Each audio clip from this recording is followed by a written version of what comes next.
बांधवं जिन्वरवसेणजीर्णे दिठं देविन्दविन्दवन्दं वन्दे तं सर्वदा शिरसा। नमो अरियन्ताणं नमो सिद्धाणं नमो आयरीयाणं नमो वज्रायाणं नमो लोये सव्वसाहूढं। जय बोलिए अंतिम तीर्थंकर विनायक श्री महावीर भगवान की, परम पुण्य आचार्य भगवान गुरुदेव श्री वसुनंदी जी मुनिराज की, अहिंसा में विश्व धर्म की, आत्म कल्याण के इच्छुक सभी धर्म प्रेमी पुण्य आत्मा एवं महानुभाव, जब व्यक्ति सच्चे मन से दिन रात मेहनत करता है और फिर भी उसे अपने जीवन में संसार में रहने वाली वो जो सामग्रियां हैं वो सामग्रियां उपलब्ध नहीं होती है, वह उन सामग्रियों को ठीक ढंग से प्राप्त नहीं कर पाता है, तब उसके मन में ये सवाल खड़ा होता है कि हम अपने जीवन में कौन से कर्म के विघ्न के कारण या किस अंतराय कर्म के कारण हम ये सामग्रियां प्राप्त नहीं कर पा रहे। हमारा जीवन दुख में है, जिंदगी भर ना तो हमें कोई नए कपड़े पहन पाए हैं, कभी सोने की एक अंगूठी भी हमने अपने गले में या हाथ में नहीं पहनी है, गले में सोने की चैन नहीं पहन पाए, पहनने को कभी नए वस्त्र नहीं मिले हैं, किसी की शादी का कार्ड आ गया है, रिश्तेदारी से कोई नोता आ गया है, किसी ने बुलावा दे दिया है तो मामा मौसी बुआ रिश्तेदारों से मदद लेकर के हमने नए कपड़े पहने हैं, हमारे पास पहनने के लिए कपड़े भी नहीं हैं। अगर हाथ में रिश्ता देखने के लिए जा रहे हैं, उसमें हाथ में अंगूठी सोने की चाहिए और सोने की अंगूठी भी हमें रिश्तेदारों से उधार मांगनी पड़ रही है, गले में सोने की चैन नहीं है। हमारे पास जो सामग्रियां हैं, चाहे हमारा मकान हो, घूमने के लिए गाड़ी हो, पहनने के लिए नए नए वस्त्र हो, अच्छी महंगी से महंगी सामग्री हो, वो हमारे पास नहीं है। ज़िंदगी भर मेहनत करी है, लेकिन मेहनत करने के बाद भी वो सामग्री हम इकट्ठी नहीं कर पाए हैं और पूरा जीवन पूरे कई वर्ष बीत गए हैं, और वर्ष क्या पूरा जीवन ही बीत गया है पापड़ बेलते बेलते, लेकिन हम अपने जीवन में सामग्रियाँ एकत्रित नहीं कर पाए। उस समय मन में सवाल खड़ा होता है कि ये विघ्न क्यों आता है, ऐसा कौन सा कर्म है जो हमें दुख दे रहा है। महानुभाव, विघ्न को जैन धर्म में अंतराय कर्म कहा है, ये हम पहले भी जान चुके हैं। अंतराय कर्म के भी अलग अलग भेद किए हैं, दान लाभ भोग उपभोग वीर्य, ये अंतराय कर्म के भेद हैं। उसमें भी हमारे साथ एक कर्म नहीं रहता है, कई सारे कर्म एक साथ उदय में आ सकते हैं। जैसे अंतराय कर्म उदय में आया है, विघ्न तो आएगा ही आएगा, विघ्न कह लो अंतराय कह लो, लेकिन अंतराय कर्म उदय में आएगा तो दुख भी आपका आएगा। दुख माने वेदनीय कर्म, और वेदनीय कर्म के दो भेद हैं, सुख और दुख, साता असाता। लोग दुख को तो दुख मानते हैं और सुख को सुख, लेकिन याद रखना वेदनीय कर्म के दो पार्ट हैं जिसमें सुख को भी दुख ही माना है। वेदना ही देता है। चक्रवर्ती के जीवन में सुख है, आप लोग मानते हो सुख है, लेकिन इतना बड़ा उसका परिकर है, 96,000 रानियां हैं, 32,000 मुकुटबद्ध राजा हैं, 6 खंड का राजा है, इतना सब कुछ होने के बाद भी 3 लोक के नाथ की मुद्रा, ऐसे वो तीर्थंकर परमेष्ठी दिगंबर मुद्रा को धारण करके नगर नगर भ्रमण कर रहे हैं, लेकिन वो 6 खंड का राजा मुनि महाराज के कर पात्र में गन्ने का रस, क्या भाव होगा उसका, गन्ने के रस को भी दान नहीं दे पाया, और 6 खंड का राजा है, फोकट की चीज़ है उसके लिए तो। लेकिन यहाँ पैसे का मतलब नहीं है, यहाँ तो सुख और दुख का है। सुख भी दुख का कारण बन गया है। कह रहा है कि 6 खंड का राज्य में खाऊंगा क्या, 3 लोक के नाथ मेरे द्वार पे आए, खाली लौट गए, इससे बड़ा दुख क्या होगा। सुख भी दुख है, मुनि महाराज बनने की इच्छा है, लेकिन राम जी के भाई भरत कह रहे हैं कि मुझे घर छोड़ना है, मेरा वैराग है, मुझे जाने दो, और कह रहे हैं नहीं, राम वनवास जा रहे हैं, तुम्हें राज्य भोगना है। ठीक है, मैं राज्य करूँगा, लेकिन वनवासी बन के रहूँगा। कैसी पीड़ा होगी उसके अंदर कि सुख उसने दिए थे, सुख को भोगना है, लेकिन चाह कर के भी वो आत्मकल्याण करने के लिए मोक्ष मार्ग पर नहीं बढ़ सकता। ये क्या है कि वेदनीय कर्म का उदय है कि सुख उसको दुखी कर रहा है, सुख भी हमारा दुख है और दुख भी हमारा दुख है, ये वेदनीय कर्म। और उसके साथ साथ हमने विघ्न डाला था, किसमें? अंतराय जिसमें डाला था वो कौन सा? उपभोग कर्म। उपभोग अंतराय कर्म, किसी के उपभोग की सामग्री में हमने विघ्न डाला था, अंतराय डाला था। आज हमारे उपभोग की सामग्री में अंतराय कर्म का बंध हमने जो बांधा था वो हमारा उदय में आ गया है और रिजल्ट हमारे सामने है। पापड़ बेल बेल कर हमने ज़िंदगी ख़त्म कर दी है, लेकिन हमारे पास फटीचर हालत जैसी आज भी वही हालत है, 25 साल पहले भी वही हालत थी, 50 साल पहले भी वही हालत थी, जन्म से लेकर आज मरण तक वही स्थिति है। ना पहनने को कपड़े हैं, ना ही भोग की सामग्री है। देख रहे हैं, सोच रहे हैं हमारी शादी हो जाए, लेकिन शादी नहीं होगी। क्यों? क्योंकि शादी में विघ्न डाला था। आज तुम्हारी शादी में विघ्न आ जाता है, किसी भी प्रकार से आ सकता है। निमित्त तो बदल सकते हैं, निमित्त तो बदलेंगे, बदल भी सकते हैं, लेकिन कर्म तो सटीक ही रहेगा। हमारे जीवन में उपभोग की सामग्री में हमने जो विघ्न डाले हैं उसका विघ्न हमारे जीवन में आ रहा है। हम चाहते हैं हमें सामग्रियां प्राप्त हो, लेकिन सामग्रियां हमने दी भी है या नहीं दी है? विचार करें कि हमने अपने जीवन में कितनी सामग्री दी है। हम अपने कर्मों को बदल भी सकते हैं, कर्म को बदलना हमारे हाथ में है, लेकिन हम बदल कैसे रहे हैं या नहीं बदल रहे हैं। देखें, एक व्यक्ति था और उसके पास जीवन में कुछ नहीं था, मात्र पूरे दिन मेहनत करने के बाद एक कंबल, एक घोड़ा और एक 5 रुपये का सिक्का उसके पास बचता था। बहुत मेहनत करता है, घर घर दर दर की ठोकरें खा रहा है, घर घर जा रहा है, लेकिन मेहनत करने के बाद एक ही कंबल बचता है, एक ही घोड़ा बचता है और 5 रुपये। ठीक है, दिन गुजार रहा है, राम का नाम लेता है और उसकी ज़बान पे राम उसके भगवान है, नारायण उसके गुरु हैं। बस नारायण नारायण की चिल्लाते रहता है। एक दिन नारद जी जा रहे थे और उन्होंने सुना कि वो कोई मेरा नारद तो मैं हूँ और कोई मुझे पुकार रहा है। बस नीचे उतरे और कहने लगे, क्यों भाई, मेरा नाम क्यों लेते हो? तो कहने लगा, मैं तो आपको अपना भक्त अपना गुरु मानता हूँ। अच्छा। नारद जी बड़े प्रसन्न हुए, चलो पृथ्वी लोक में कोई तो मेरा भक्त है। हमें हमारे नीचे अगर कोई हमारा शिष्य हो या कोई हमें मानता हो, जो हमारी जय जयकार करता हो, वो बड़ा अच्छा लगता है हमें, उसके बिना हम रह नहीं पाते हैं। नारद जी को बड़ी प्रसन्नता हुई और नारद जी ने कहा, और कैसा चल रहा है आपके जीवन में? क्या चल रहा है? ज़िंदगी भर मेहनत करते करते आज तक तो बस एक कंबल, एक घोड़ा और पूरे दिन मेहनत करने के बाद ये 5 रुपये बचते हैं और कुछ नहीं। नारद जी, आप मेरे पर कृपा कीजिए, ब्रह्मा जी के आप पुत्र हो, विष्णु महेश आपके ऊपर कृपा करते हैं, उनसे कह के मेरा भाग्य बदलवाइए ना। नारद जी कहते, चिंता मत करो, मैं तुम्हारा भाग्य बदलवाऊंगा, तुम मेरे परम भक्त हो। परम भक्त क्या, एक ही है, जो भी है परम है, कम भक्त है, जो भी है वही है, क्योंकि दूसरा तो कोई भक्त ही नहीं है। सब जानते हैं नारद जी कैसे रुष्ट हो जाएं तो इन जैसा कोई दुष्ट नहीं है, और प्रसन्न हो जाए तो इन जैसा कोई विद्याधर या फिर ये कह लो कि इनसे बड़ा कोई कृपालु नहीं है। नारद जी ने कहा, ठीक है, मैं जाता हूँ और ब्रह्मा जी से कहूँगा तुम्हारे बारे में, चिंता मत करो, और तुम्हारे दिन आने वाले हैं अच्छे। और वो व्यक्ति, नारद जी गए और ब्रह्मा जी के पास जाकर के कहने लगे, सुनो, पृथ्वी लोक में मेरा एक ही भक्त है, आज तक मैंने आपसे कुछ नहीं मांगा, जो भक्त है उस भक्त की सारी इच्छाएं पूरी कर दो, बस मुझे और कुछ नहीं चाहिए, उसका भाग्य बदल दो। ब्रह्मा जी ने बही खाता निकाला, जो लेखा जोखा लिखा था, और उसका लेखा जोखा पढ़ा, उसमें लिखा था कि उसके लिए ज़िंदगी भर एक कंबल, एक घोड़ा और 5 रुपये ही बचेंगे। विष्णु महेश सबके पास गए, लेकिन सब ने मना कर दिया कि जब ब्रह्मा जी ने कह दिया है तो फिर तो कुछ नहीं होगा। तो उन्होंने कहा, देखो मैं भी नारद हूँ, मान जाओ। कहने लगे, नहीं, उसके भाग्य में इतना ही लिखा है, इससे ज़्यादा नहीं मिलेगा। बस नारद जी गए और अपने भक्त के पास जाके कहा, सुनो, जैसा मैं कहूँगा वैसा करोगे? हाँ, देख लो, जो मैं कहूँगा अगर वैसा करोगे तो तुम्हारा भाग्य मैं जल्दी बदल दूँगा, लेकिन माननी पड़ेगी तुम्हें। उसने कहा, आपको मैंने अपना गुरु बनाया है, आप जैसे कहोगे वैसा ही करूँगा।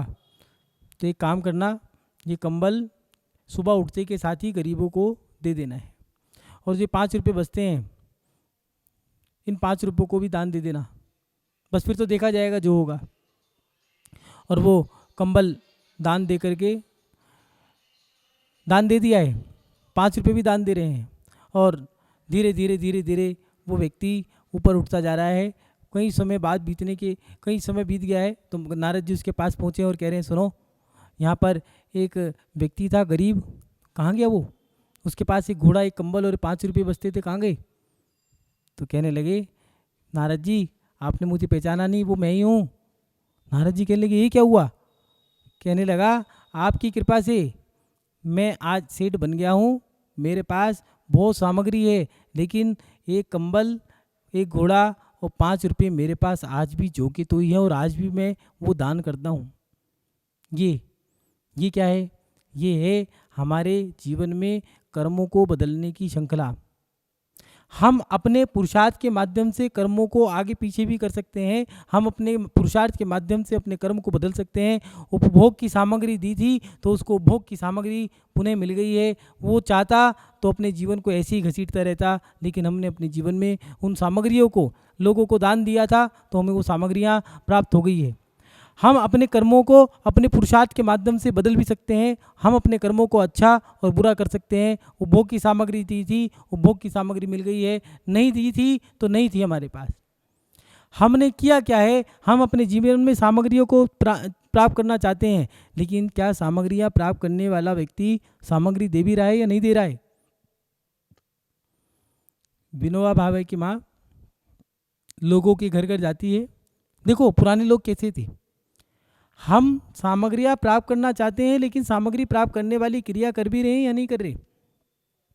विनोबा भावे की माँ घर घर जा रही हैं और लोगों के घर जाकर के, पहले ऐसे ही होता था, बड़े बुजुर्ग हैं, अगर उनके घर में किसी के घर में किसी महिला को भोजन नहीं बनाना है, चलो आज हम बनाने आ जाएंगे, या कोई बुजुर्ग हैं या बीमार हैं तो उनके यहाँ जाकर के महिला भोजन बना के आ जाया करती थी, झाड़ू पोछा भी लगा दिया करते थे। लेकिन आज की बात नहीं कर रहे हैं, ये बात कर रहे हैं उस समय की, जिस समय समाज के मुखिया बनना, परिवार को सही तरीके से चला सको तो ही मुखिया बनना। हर कोई व्यक्ति आज के समय में मुखिया बनना चाहता है, लेकिन तुम्हारे मुखिया बनने के बाद घर में सही कायदे कानून है या नहीं? कहीं ऐसा तो नहीं रात को भोजन बन रहा है? कहीं ऐसा तो नहीं घर के अंदर कोई मान मर्यादा ही नहीं रही? और एक वो मुखिया थे कि घर के अंदर हैं तो घर के अंदर सब घोंसलों की तरह जैसे पक्षी घुस जाते हैं, ऐसे कमरों में बैठे हैं और सटीक, और घर के बाहर हैं तब भी कि सुनो बाबूजी आ गए, उनको पता लग गया तो मेरी तो खटिया खड़ी हो जाएगी, हमें ये काम नहीं करना है, बाबूजी को पता ना लग जाए, इसलिए घर के बाहर भी निकल रहे हैं तो इतना घूंघट है, सर पे पल्ला है। घर के अंदर भी सुनो आलू प्याज तो दूर की बात, सोच भी मत लेना, अगर बाबूजी को पता लग गया तो आज ही घर से बाहर निकाल देने। लेकिन आज हम मुखिया बन गए, आज के समय में मुखिया तो हम बन गए, लेकिन इतना भी अधिकार नहीं है बच्चे को डांट भी दें। बस अगर हमने डांट दिया तो सामने से आंसर आ जाना है, और क्या आ जाए कोई भरोसा नहीं है, कहीं ऐसा ना हाथ उठ जाए तो चुप बैठे हैं। इसलिए मुखिया तो हर कोई बनना चाहता है। कुछ पिता ने भी यही सोच लिया है कि मैं मुखिया तो बनाऊं, लेकिन ये संपत्ति सारी उसके हाथ में जाए जो सही है। और परीक्षा लेने के लिए 100 को नोट दे दिया है। दोनों विचार कर रहे हैं और बड़ा बेटा परेशान है, बाजार में घूम आया, क्या करूं, 100 रुपये में क्या भरूं। मंदे जमाने की बात है, उस समय में आता भी बहुत कुछ था 100 रुपये में, तो उसने बहुत चीज़ सोची, क्या भरूं, लकड़ी भरूं, पत्थर भरूं, मट्टी भरूं, क्या भरूं। पूरा दिन बीतने के बाद उसने क्या किया, भूसा लेकर के पूरे घर को भूसे से भर दिया। और जो छोटा बेटा था वो तो चैन से सो रहा है, कोई सोचा विचार करने के बाद अपना कोई दिक्कत नहीं, और पिताजी से कह दिया, पिताजी परीक्षा का रिजल्ट कब देखोगे आप? इतने बजे देखूंगा। ठीक है, आप मुझे बता देना, उससे आधे घंटे पहले मैं काम कर दूंगा, अपना मुझे जो भरना है भर दूंगा। पिताजी आए हैं और उन्होंने दरवाज़ा खोला तो देखा जो एक हिस्सा दिया था उसमें तो भूसा भरा है। उसने कहा, मूर्ख, भूसे से कोई मकान भरा जाता है? बड़ा दुखी हुआ कि बड़े बेटे से बड़ी उम्मीद थी कि मैं अपना व्यापार इसको दूंगा, और छोटा तो छोटा ही है। छोटे तो नालायक होते हैं, उद्यमी होते हैं, चंचल होते हैं, लाडले हैं, बिगड़े भी मिलेंगे। तो पिता ने सोच लिया ये छोटा तो अब ये भी फेल है, पता नहीं किसको व्यापार दूँ, पड़ोसी को दे नहीं सकता हूँ और कोई दूसरा पुत्र है नहीं, तीसरा कोई, फिर भी देखूँ। तो सईद ने क्या किया, और जैसे ही उन्हें दरवाज़ा खोला और दरवाज़ा खोलते के साथ ही छोटे बेटे ने 100 रुपये जो दिए थे उनमें से पिता से कहा, पिताजी ये 80 रुपये आपको अपने पास रख लो, 20 रुपये में एक छोटा सा दीपक घी और बत्ती लगा करके उसने जला दिया था और एक धूप बत्ती ले आया था, पूरे घर को सुगंधित कर दिया था। ये था दोनों में बुद्धि का फर्क। पिता ने छोटे को व्यापार दे दिया है। देखें, विचार करें, सोचें कि ऐसा विवेक बुद्धि हमारे पास है या नहीं है। दोनों एक ही पिता की संतान है, एक बिल्कुल निपट मूर्ख है और एक व्यक्ति इतना विद्वान है कि 100 रुपये में से 80 रुपये ला के भी दे दिए और 20 रुपये में सारा खर्चा भी कर दिया। और पिता तो समझ गया अब यही मुखिया बनने लायक है, ये अपने घर को, परिवार को, मेरे व्यापार को बहुत ऊंची दिशा में लेके जाएगा। ये क्या है? यही तो ज्ञान का है, यही ज्ञान का फर्क है। एक ने ज्ञान का बंध बांधा था तो वो व्यक्ति मूर्ख निकला, बड़ा होकर के भी मूर्ख है। कभी कभार ऐसा होता है बड़े तो मूर्ख बने बैठे हैं और छोटे घर को चला रहे हैं। क्या? क्यों? क्योंकि उनके ज्ञानावरणी कर्म का उपक्षम है और एक का उदय है कि ज्ञान है ही नहीं। जब समय पे सवाल पूछा जवाब भी नहीं दे पाया। ये हमारे जीवन में ज्ञानावरणी कर्म का जब बंद होता है तो हम जान नहीं पाते, लेकिन जब उदय आता है तो हम बड़े परेशान हो जाते हैं। और पहले के अपने बुजुर्गों से सीखें, इतिहास उठा के देखें, पहले के बुजुर्ग क्या किया करते थे। ज्ञान जिनवाणी आती थी तो कहते थे सावधान, जिनवाणी माँ प्रवेश कर रही है, सब लोग खड़े हो जाया करते थे। हाँ, हाथ जोड़ करके खड़े हो जाया करते थे। जिनवाणी आ रही, अटेंशन की पोजीशन में, लाइन से, ऐसा नहीं है भेड़ चाल, लाइन से खड़े हो गए हैं, सबने पल्ला सर ढक लिया है। पुरुषों ने भी टोपी पहन करके आते थे, सर नहीं है तो रुमाल ढक लिया, कुछ नहीं है तो अपनी जो धोती और कुर्ता जो पहनते थे तो धोती खोल के पीछे से धोती ढक ली है कि जिनवाणी माँ आ रही है, सर भी उघड़ा नहीं होना चाहिए। देव, शास्त्र और गुरु, भगवान रथ के लिए निकल रहे हैं या फिर भगवान अभिषेक के लिए आ रहे हैं पांडुशिला पे, कितना सटीक होता था उन लोगों का विनय करने का तरीका। भगवान आ रहे हैं, घंटा बज गया, पता लग गया भगवान आ रहे हैं, तो मंदिर में तो मंदिर में खड़े हो गए और पास में बगल में दुकान भी है, घंटा बज गया है, मंदिर में भगवान बाहर आ गए हैं तो दुकान पे भी खड़े हो गए हैं। क्यों? पूछ रहे क्यों भैया, क्या हो गया? कुछ नहीं, हमारे भगवान विराजमान होने जा रहे हैं पांडुशिला पे अभिषेक के लिए। भैया मैं तो अब 2 मिनट रुको, बाद में व्यापार करूंगा, पहले अभिषेक करिए हूँ। ये थी विनय। मुनि महाराज आ गए हैं, चूल्हा जल रहा है, चूल्हा ढक दिया, सुनो बच्चों मैं अभी आ रही हूँ, 2 मिनट रुको। क्यों? महाराज आ रहे हैं, पहले उनको मैं सम्मान से लेने जा रही हूँ। ये याद रखना, जो ये श्रीफल चढ़ाने की जो परंपरा है, दिगंबर साधु कोई 25 रुपये के श्रीफल से नहीं बंधाए। ये श्रीफल चढ़ाने की जो परंपरा है समाजों की, वो मुनि महाराजों के प्रति विनय है कि सम्मान से लेके आ रहे हैं और सम्मान से छोड़ के आना ये विनय है। और वो बड़े बुजुर्ग ये विनय नित्य प्रतिदिन तीनों की, देव की, शास्त्र की, गुरुओं की क्रिया करते थे और उसका रिजल्ट देखो। ज्ञान, अनपढ़ थे, तीसरी फेल, दूसरी फेल, और कुछ तो ऐसे थे पढ़ते ही नहीं थे। और रिजल्ट देखो, बाहुबली सागर जी शिकोपुर तिजारा के पास अपने ही दिमाग से बना डाला। ज्ञानमती माता जी देखो कितनी डिग्रियां उनके पास हैं, पढ़ी लिखी, तीसरी फेल है। ये क्या है? ज्ञान की विनय। आचार्य श्री विद्यानंद जी उनके बारे में कहते हैं 14,000 गाथाएं कंठस्थ याद थी, 4,000 ग्रंथ कंठस्थ याद थी। रात को लिख कर के सोते थे और सुबह को उठ कर के वहीं से शुरू कर दिया करते थे, पन्ने को पढ़ते नहीं थे कि मैंने कल रात को क्या लिखा था। ये ज्ञान कहाँ से आया? ज्ञान, ज्ञानी इनकी विनय करने से। और अपन लोग क्या कर रहे हैं? पढ़ने के लिए भी किताबों को जमीन पे रख दिया है, कॉपी को पैर पे रख करके पढ़ रहे हैं। कहाँ से ज्ञान आएगा? और जितना अभिनय कर रहे हैं उतना ही मंद बुद्धि बालक है। ज्ञान की विनय तो करी नहीं है और अभिनय और कितना कर रहे हैं उसका रिजल्ट भी देखो। ज्ञान की शास्त्रों में हीरा फेरी कर दी है। अब कह रहे हैं महाराज जी सुनो, हमारे यहाँ बच्चा जो हुआ है वो बच्चा मंद बुद्धि बालक हो गया है। बच्चा जैसे जैसे बड़ा होता जा रहा है वो उल्टी सीधी क्रिया कर रहा है। मंद बुद्धि बालक किन्हें कहते हैं? जिनकी बुद्धि काम नहीं करती है उनको मंद बुद्धि कहते हैं। और जो ये पड़े रहते हैं ये अनाथ आश्रमों में डाल दिया जाता है जिनको, बच्चे तो ऐसे हैं बबुआ जैसे, लेकिन बुद्धि काम नहीं कर रही। क्यों? क्योंकि ज्ञान के क्षेत्र में उन्होंने कभी भी विनय करी ही नहीं थी, अंतराय डाली थी, कर्म बांध लिए थे। और उसका रिजल्ट क्या निकला? रिजल्ट ये निकला है कि वो व्यक्ति अब अनपढ़ हो गया है, मंदबुद्धि बालक हो गया है।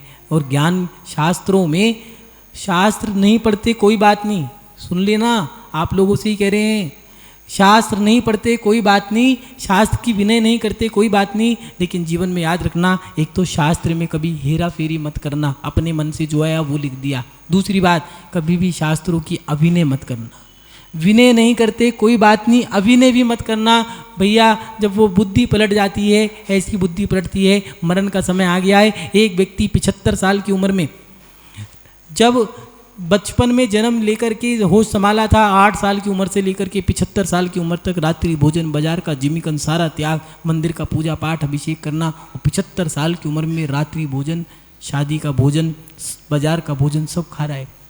ये क्या है? विनाश काले विपरीत बुद्धि। जब विनाश काल का समय आता है, बुद्धि उल्टी उल्टी घूमती है। इसलिए कभी भी शास्त्रों के अंदर वो जो हेरा फेरी करी थी, आपने फेरी कर दी, आपकी अब बुद्धि पलट गई है। हाँ, जरूरी नहीं है आज ही पलटे, अभी पलटे, क्योंकि अभी आपके पुण्य का उदय है। ये पुण्य बीत जाएगा, जब पाप का उदय आएगा उस समय आपको दुख देगा। महानुभाव, अपने जीवन में कर्म और व्यवहार से सबका देना साथ, बुरा वक्त भी टल जाएगा। करते रहो पुरुषार्थ, अपने जीवन में ज्ञान, ज्ञानी, इनकी ज्ञान की और ज्ञानियों की, जो हमारे शास्त्र हैं, हमारे जो ज्ञानी, हमारे अरिहंत, हमारे साधु परमेष्ठी, हमारे शास्त्र जो हैं, इनकी विनय करने से हम अपनी अज्ञानता को दूर कर सकते हैं, और इन्हीं की अभिनय करके हम अपने ज्ञान को, अज्ञान को बढ़ा सकते हैं। महानुभाव, सब कुछ आपके हाथ में है। अपने जीवन में अज्ञान को दूर करना है तो ज्ञान की और ज्ञानियों की विनय करनी चाहिए। आप अपने जीवन में अपने ज्ञान की, अज्ञान को दूर करके ज्ञान को बढ़ाएं, यही भावना भाते हुए जब बोलिए परम पूज्य आचार्य भगवान गुरुदेव श्री वसुनंदी जी मुनिराज की, अहिंसा में विश्व धर्म की। जय बोलो परम पूज्य 108 मुनि श्री श्रद्धानंद पवित्रानंद जी महाराज की जय। समस्त मुनि संघ की जय। करना चाहते हैं तो हमें उपभोग की सामग्री देनी भी होगी। हम जो सामग्री दान दे रहे हैं, ऐसा तो नहीं दान नाम के लिए दे रहे हों। अगर नाम के लिए दान दिया है तो याद रखना, वो तो एक आपने प्रचार की सामग्री हो गई है। आपने इश्तिहार छपवाया, इश्तिहार वाले ने पैसे लिए, आपने पैसे दिए, उसने इश्तिहार छाप दिया। ऐसे ही उन्होंने शास्त्र रचा, आपने अपना नाम लिख दिया, 10,000 लोग देखेंगे, 1,000 लोग देखेंगे, मेरा ऐड हो गया। ये तो व्यापार है, दान नहीं है। दान तो वो है जो इस हाथ से दे तो इस हाथ को भी पता ना लगे। दान तो वो है जो मुट्ठी बंद करके दिया जाता है, सामने वाले को भी ना पता कि भैया क्या दे रहा है। जब दे रहा है तो पता, जब वो देखने लगा, अरे इतना दे दिया, मुझे तो उम्मीद नहीं थी। दान तो वो है जो हमें बस जैसे ही हमारा मन हुआ दे दिया। आज की प्रपार्टी कहीं ऐसा तो नहीं है, दान तो बोल दिया लेकिन देने की इच्छा ही नहीं है। जब लेने का समय आया, मांगने वाले आए, कहने लगे भैया आपने बोला था, एक काम करो समझौता कर लो। कहीं ऐसा तो नहीं है? अगर ऐसा कर रहे हो तो याद रखना, ये अपने आप से छल कर रहे हो, ये कुछ नहीं है, ये तो एक छल कपट की क्रिया है। अगर अपने जीवन में उपभोग की सामग्री आप प्राप्त करना चाहते हो, अगर अपने जीवन में उपभोग की सामग्री को प्राप्त करना चाहते हो तो आपको उपभोग की सामग्री देनी होगी। उपभोग की सामग्री देने से हमें उपभोग की सामग्री मिलेगी। उपभोग की सामग्री में विघ्न डालने से हमें उपभोग की सामग्री में विघ्न आएगा। आप जिंदगी भर फटी साड़ी ही पहन के रहोगे, क्योंकि आपके जीवन में कर्म बंधा है, वो कर्म आपको फल वही दे के जाएगा। आपने वस्त्र दान दिए थे, आपको बढ़िया से बढ़िया वस्त्र मिल रहे हैं। आपने स्वर्ण दान दिया था, आपको पहनने के लिए सोना चांदी मिल रहा है। आपने यान दान दिए थे, राजाओं को रथ दिए थे, भगवान के मंदिर में रथ बनवा करके दिए थे, आपको रथ मिल रहे हैं। आपने यात्राएं कराई थी, आपको यात्राएं करने को मिल रही हैं। आपने कुछ नहीं किया था तो कई लोग ऐसे हैं जिंदगी भर हाड़ घिसते रहते हैं, लेकिन अपने जीवन में कोई यात्रा नहीं कर पाते, ना देश की ना विदेश की। कई लोग ऐसे हैं जो जीवन भर गाड़ी में ही नहीं बैठे। धीरू भाई अंबानी, उसका एक ही सपना था कि इस गाड़ी में देख तो लूँ कि गाड़ी होती कैसे है, और जब अपमान हुआ तो गांठ मार ली कि मैं ऐसा काम करूँगा, ये गाड़ियाँ मेरे पीछे घूमेंगी। तब जाकर के पुरुषार्थ किया तो अपने कर्म को बदल दिया। गाड़ी भी देखी नहीं थी कभी, गाड़ी में बैठ के कैसे क्या होता है गाड़ी में बैठना। ऐसे भी लोग हैं और ऐसे भी लोग हैं जिनके पीछे गाड़ियाँ चलती हैं। तो महानुभाव, हम अपने जीवन में ये उपभोग की सामग्री जो है उनको देने से हमारा उपभोग कर्म वो दबता है, और उसमें विघ्न डालने से हमारा कर्म उपभोग अंतराय कर्म जो है डालने से किसी की उपभोग की सामग्री वो प्राप्त कर रहा है। बाढ़ आ गई है, वस्त्र दान दे दिए हैं, पता नहीं कितने लोग हैं वस्त्र खा गए। आरिकाओं के पास साड़ी पहुंचनी थी, कहीं एक व्यक्ति ने कहा है 1000 साड़ी मेरी तरफ से दान दे दी जाए, और वो साड़ियाँ वहाँ तक पहुँची नहीं है त्यागी वृत्तियों के पास। अब वो कह रहे हैं हमारे जीवन में ऐसा कौन सा कर्म है कि हमने ज़िंदगी भर फटीचर हालत में ही जिया है, पहनने को एक अच्छी साड़ी क्या कपड़ा भी नहीं देखा हमने। भैया वहाँ पर पहुँचाने में विघ्न डाला था, आपके पहुँचने तक विघ्न ही रहेगा। लोग देने की भावना रखते हैं लेकिन दे नहीं पाएंगे। ये कभी मंदिर में किसी का मन हुआ है रथ देने के लिए, और आपने उसी समय विघ्न डाल दिया कि भैया यहाँ रथ मत दो, एक काम करो बेटी की शादी होगी उस समय गाड़ी दे देना। अब क्षेत्र पे यात्रा करने का मन है, जिंदगी भर यही भावना भाते रहते हैं काश कोई यात्रा करा दे, पैसा नहीं है। किस लिए नहीं है? यात्रा में विघ्न डाला था, किसके? 3 लोक के नाथ की यात्रा में विघ्न डाला था, अब हमारी यात्रा में विघ्न आ गए। महानुभाव कर्म बड़े सटीक हैं। अपने जीवन में अगर सामग्रियाँ प्राप्त करना चाहते हो तो हम अपने जीवन में सामग्रियाँ, उपभोग की सामग्री अगर हम भेंट करते हैं तो हमें उपभोग की सामग्री मिलेगी। भोग की सामग्री अगर हम देते हैं तो हमें भोग की सामग्री मिलेगी। भोग और उपभोग की सामग्रियों में अगर विघ्न डालते हो तो हमारे जीवन में भोग और उपभोग की सामग्रियों में विघ्न आएगा। नियम है, निश्चित है कि आपके जीवन में वो अंतराय जो कर्म आपने बांध लिया है वो कर्म उदय में आएगा। और वो कर्म अगर आपने उत्तम पात्र कौन है? अरहंत, साधु, परमेष्ठी, देव, शास्त्र और गुरु, ये उत्तम पात्र हैं। अगर इनके में विघ्न डाला है तो आपके जीवन में वो विघ्न 30 कोड़ा कोड़ी सागर तक भी रह सकता है। और अगर विघ्न आपने साधारण व्यक्ति के जीवन में डाला है या आप जघन्य साधर्मी के जीवन में डाला है तो आपके जीवन में वो जघन्य कर्म भी बन सकता है। अंतर मुहूर्त का कर्म आपके हाथ में है। उत्तम कर्म बांध रहे हो या मध्यम या जघन्य, आरिका, गणनी, श्रावक, श्राविका, इनके जीवन में विघ्न डाला है तो मध्यम, और मुनि महाराज और अरहंत परमेष्ठी के जीवन में कर्म डाला है, उनकी सामग्रियों में आपने अगर सेवन करने का अगर भाव बना लिया है तो याद रखना अपने जीवन में भीख मांग लेना। हाँ, लिख लेना, काम आएगा आपके जीवन में। भीख मांग लेना, लेकिन मंदिर का, देव, शास्त्र, गुरु का निर्माल्य कभी मत खाना।